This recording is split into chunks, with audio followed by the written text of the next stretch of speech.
Well, good morning, or perhaps good afternoon, good evening.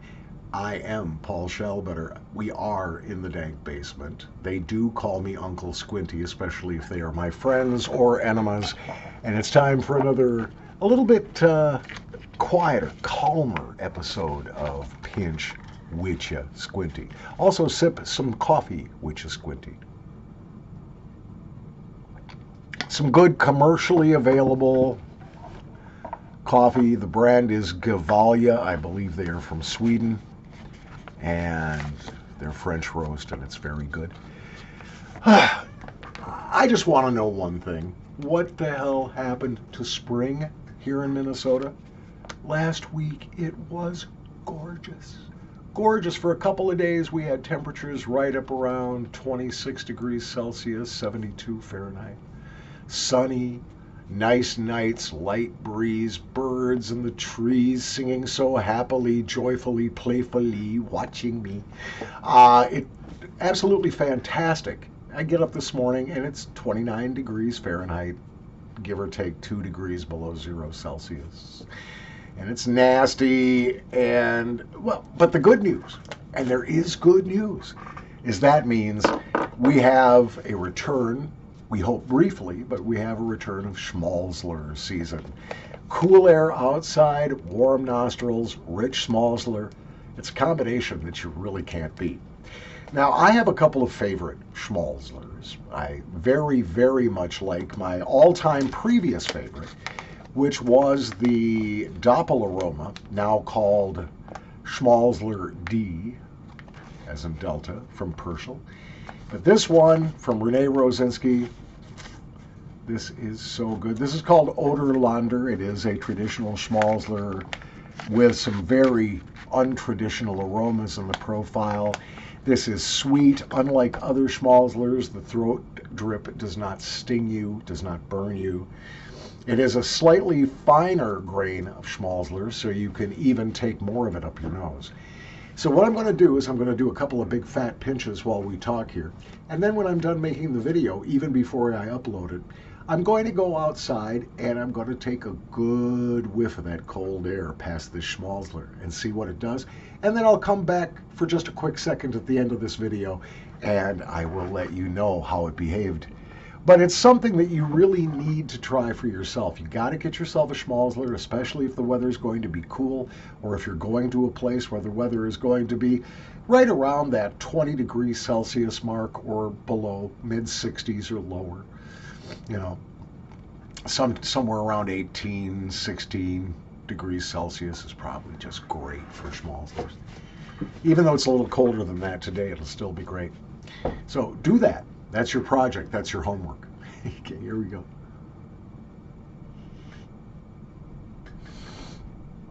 Und ja, das ist richtig. Oh, gut. Das ist gut. My bad German. It's even worse than my bad Spanish. All right, I'm going to pause the video. I'm going to run and stick my nose out the door. And I'm going to come back and let you know how this Schmalzler Oderlander from Rosinski behaves. I'll be right back with you. Well, mein Freundin, it was really amazing. For one thing, the scent of the tobacco emerged a lot more. You know, in the warmer environment, you're smelling more of the fruity, sort of sweety, sort of wine, sort of scented thing going on, and you really don't have an idea of the base tobacco with which it all started. And then I go outside and breathe a couple of times through my nostrils, and I'm getting this tangy, pure tobacco, sweet and sour scent. I really don't know what kind of tobacco it is. It could be a burley variant. Although to me it kind of smacks of yellow or tangy red Virginia, not quite so ketchupy, but it's just, I don't know, it's really, really good. It actually makes the aromas more subtle and more distinct. In other words, it separates the aromas to the point where you can go, okay, yeah, that's the tobacco, and that's the result of the Schmalzler process. the fermentation and kind of separate things out. It's very nice. So, yeah, I put on my Rasta hat that my wife made for me. God love her. Crochets.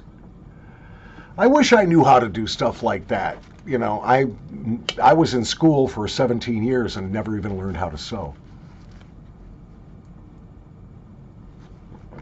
Thank you, Fire Sign Theater. Do you remember Fire Sign Theater? If you have never heard anything from Fire Sign Theater, they were a group of guys.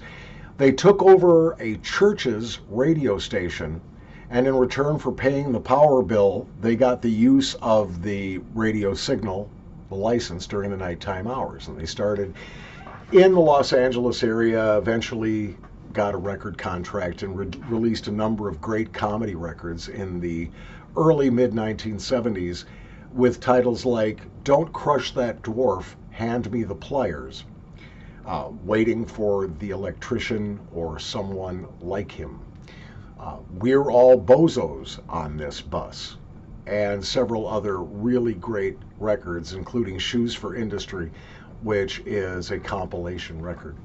And my favorite thing that they ever did, there were two things. One of them was The Further Adventures of Nick Danger, Third Eye, a send-up of old 1940s and 50s vintage radio dramas, detective dramas.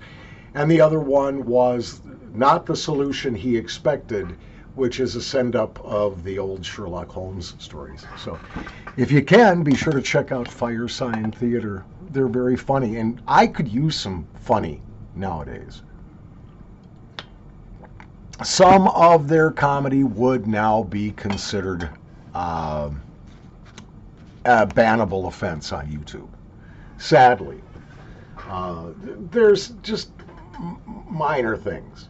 Just not necessarily. There's some relatively stupid racial stereotyping and a couple of other things that were appropriate back then, 50 years ago, not so much now. But it's good stuff. Well, I've talked enough. I've wasted enough of your time. Thank you so much for spending some time with me, Oderlander, Schmalzler from Rosinski. I'm going to have a little toot of the fruit here.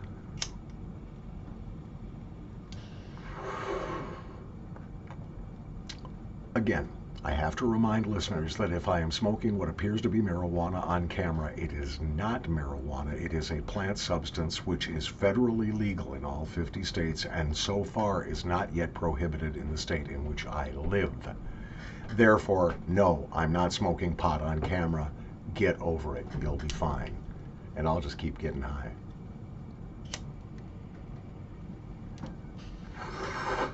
See, the thing of it is, it's not technically marijuana, but it works like marijuana. Go figure. Must be because it comes from a hemp plant, but the male, not the female, which makes it legal. Normally, male plants are just used to make rope and canvas. Do you know the word canvas comes from the same root as cannabis? Now you know.